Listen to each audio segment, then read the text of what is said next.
All right, guys, I will be quick, and then I'll certainly open it up to you guys. Obviously, today, first day of spring practice.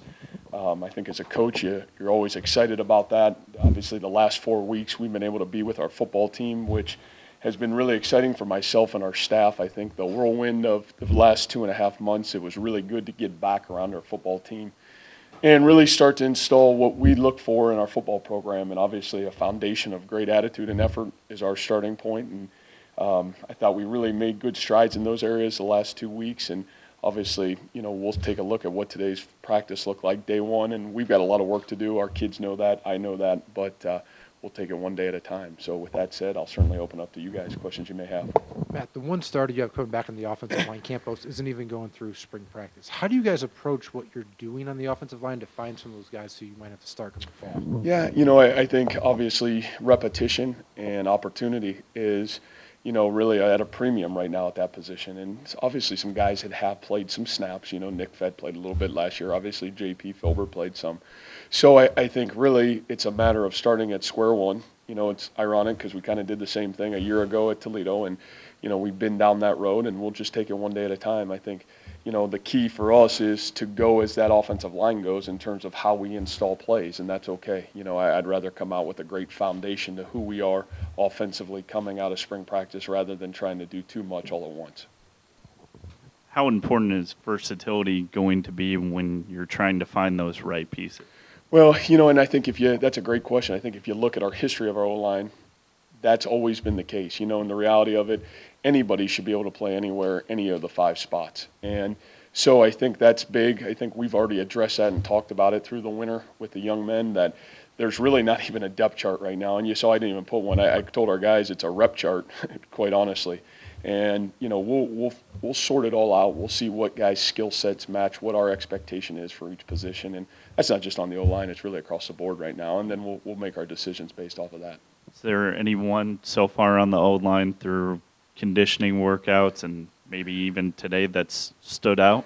Well, there are some guys that have stood out. For me to give names right now, I think it's unfair until we see practice. I think some guys really did some great things in winter conditioning, which we were, I think offensive line, that's kind of their time. You talk about attitude and effort and toughness, and that winter conditioning is really hard, and you want to see who can kind of work through the tough times of it. And I think some guys did some great things, but until we put on pads, until we get through maybe the first couple of days of practice, I'll have some probably better names for you once we get through that. But yes, some guys have certainly stood out.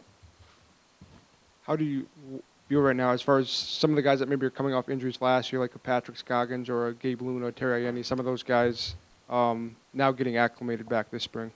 Well, I think a lot of guys, that's the one thing that I saw. There were definitely some injuries, and guys with either limited reps or whatever that may be a year ago. And I think that's the one nice thing with change a little bit too, is everybody starts with a clean slate. And now all of a sudden you're allowed to kind of come into this with a clean slate with no preconceived notions. And, I think we said that from day one, and obviously allowed these guys to start from scratch and really allowed them to see what they look like over a period of time. So again, those are some good names. Some of those guys have done some good things, but until we see a body of work that's more than just 4 weeks with them, it's unfair to say anything more than that, other than it's nice for those guys to get a clean slate and to show what they can do within our system.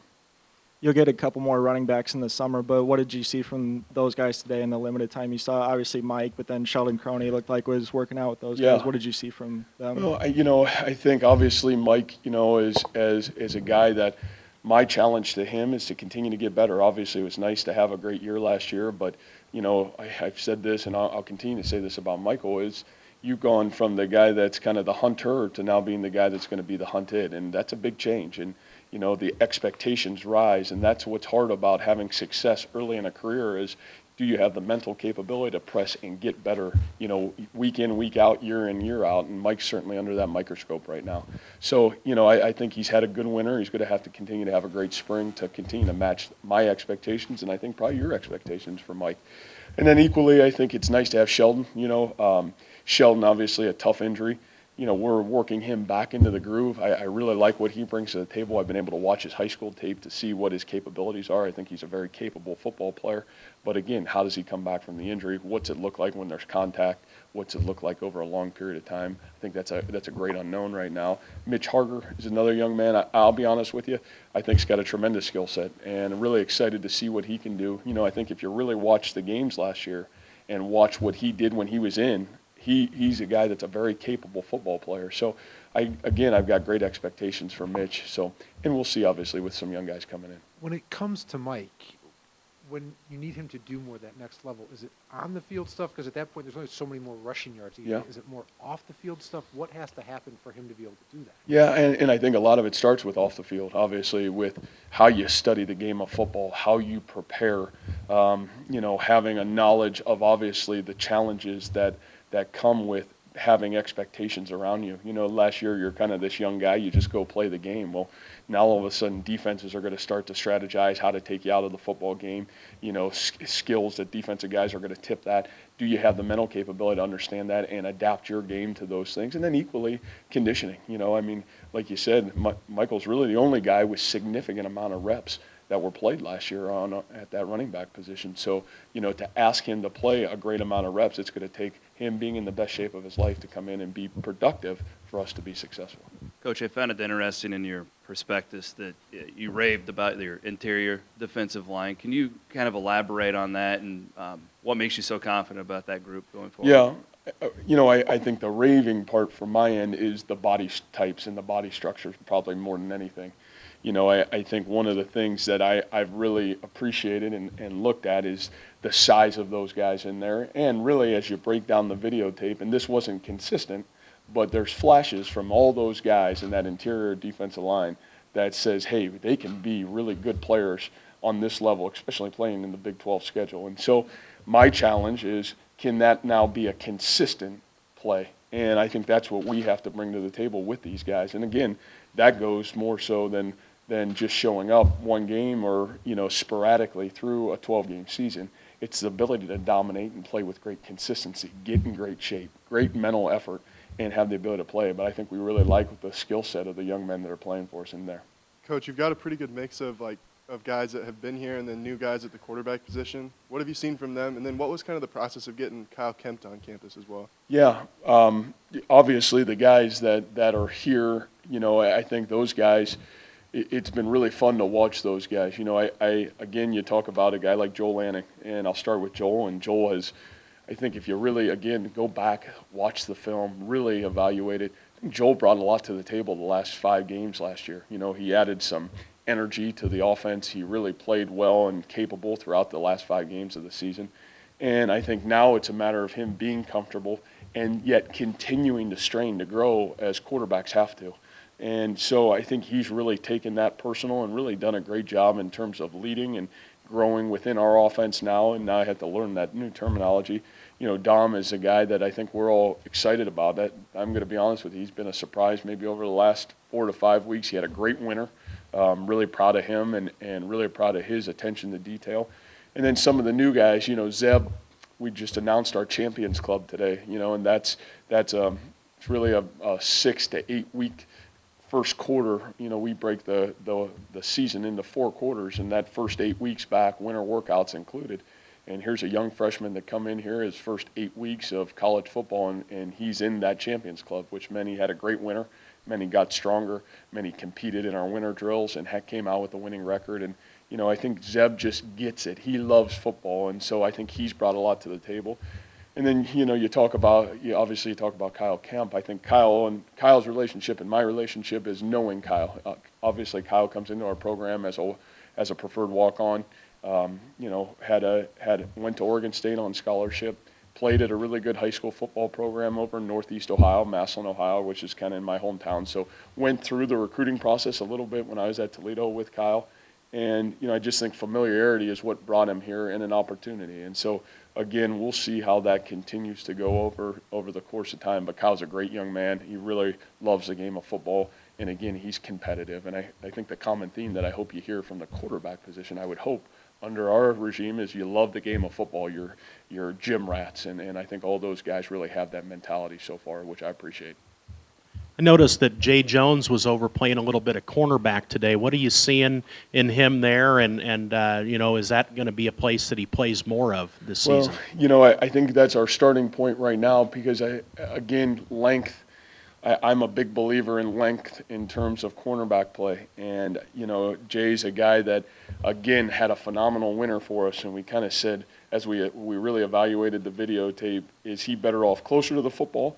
Or is he better off maybe farther away from the football where he can use his length and his skill? And, obviously Jay may not be the fastest corner that we have, but his length and his power and his strength, and he is loose. So it's kind of a starting spot, probably a little bit exploratory from our side of things. But, you talk about guy being a situational player and maybe even growing into a guy that's really comfortable there. I think we'll see. But that's where our starting point is with Jay.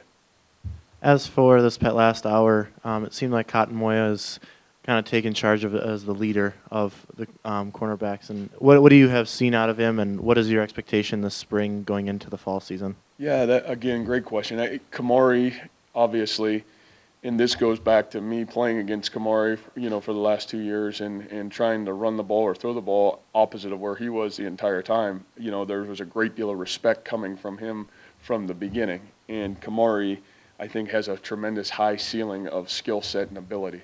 What I'd like to see from Kamari is Kamari to be that player every game and every play. And I think if he can match that expectation, I think great things are going to come because he loves football. He's got a great skill set.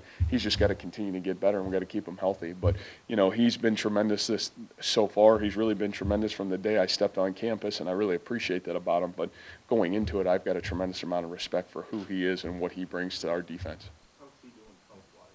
Yeah, I think pretty good. That was a tough go today. That was a long day, and I don't think he missed any reps today, which is great. And, he really did a great job through winter. I think we had to be smart with him, but I think he's a guy that it's really important. He's done a really good job the last 8 weeks, and, we'll have to continue to do a great job getting him in great shape, making sure we take care of all the details that we need to with him to keep him on the football field.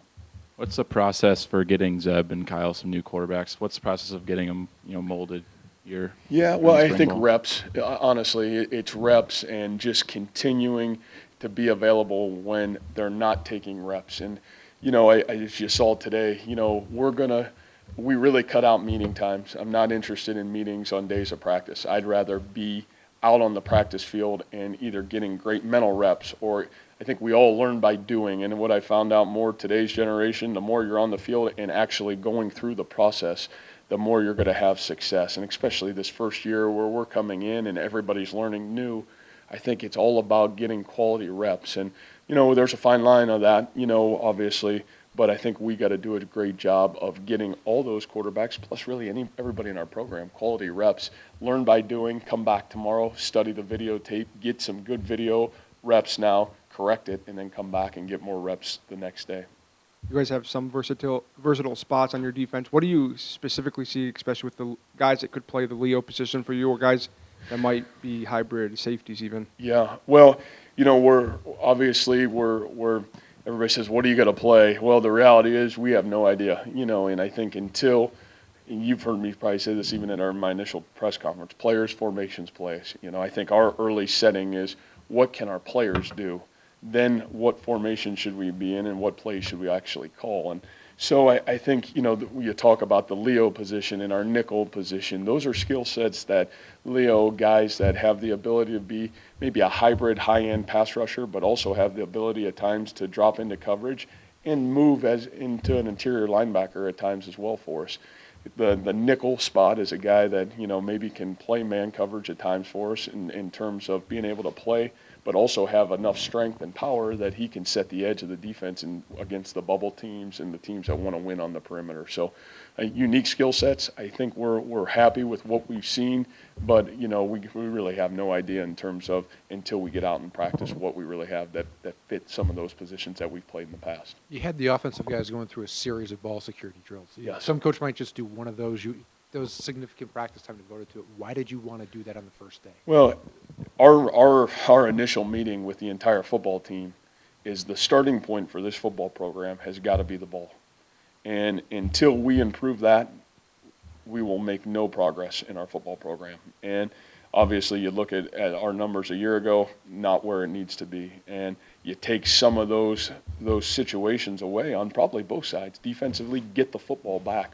Offensively, take care of the football. Those are things that control no talent. It takes no talent. And so you're going to see us do that every day. It's called win the 12. And, you know, for us to be competitive, to be a championship football program, we must do that, and we'll do it every day in practice. Coach, having watched Alan Lazard from the opposite sideline and prepared for him, has what you've seen out here matched up with what you thought you were going to get? Yeah, great question. You know, again, Alan's another one of those guys that, a lot like Kamari, you come into it and you just have the utmost respect. But to me, you find out why was there that respect of what you saw on videotape from a year ago. And here's a young man, I think his record in our winter workout program was 115-20. You know, it was staggering. He had a phenomenal winter in terms of what we expect from him in terms of leadership. And it doesn't surprise me when I go out and I see him. I think, you know, even some plays he made today in practice were pretty spectacular. He's that guy, but he's that guy every day.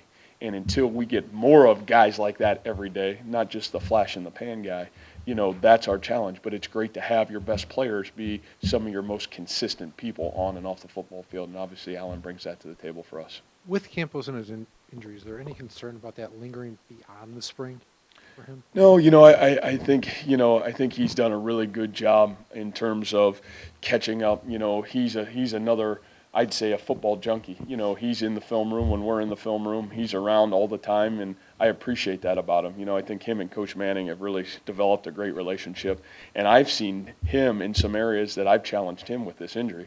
You know, get your upper body strength, get it to where it needs to be for us to be capable and you to be capable to be the best you can be. And I think right now, if you look at him, he's a different guy than he was 8 weeks ago. He looks the part now. He's getting bigger and stronger. And you can only control what you can control. And he's got to be able to do that right now and get really good mental reps. So to me, I don't know if it's as big. You know, he's played a lot of snaps, which is great for him. But now it's a matter of the nuance that it takes to be an elite offensive lineman and his ability to do that. And obviously we'll have to play some catch up in some other areas in the summer.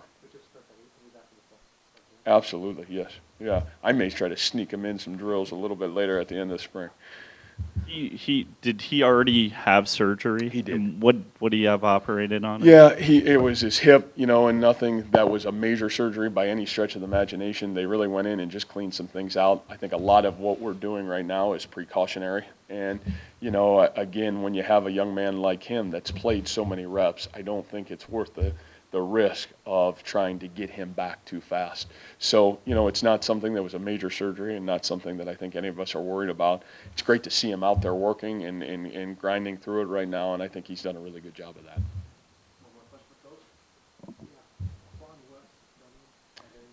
Both are medical hardship. So both are a situation where they're still in school, they're still with the football team, but they're physically unable to play anymore. So both of those young men are in that situation. You know, other than Levi and Jake, you know, no, but we picked up some great assistant coaches, so I'm really fired up about those guys. They've done a great job, and matter of fact, Billy, we're all here this morning ready to rock and roll with our coaching staff, so it's great to have their leadership still in our program. All right, thanks, guys.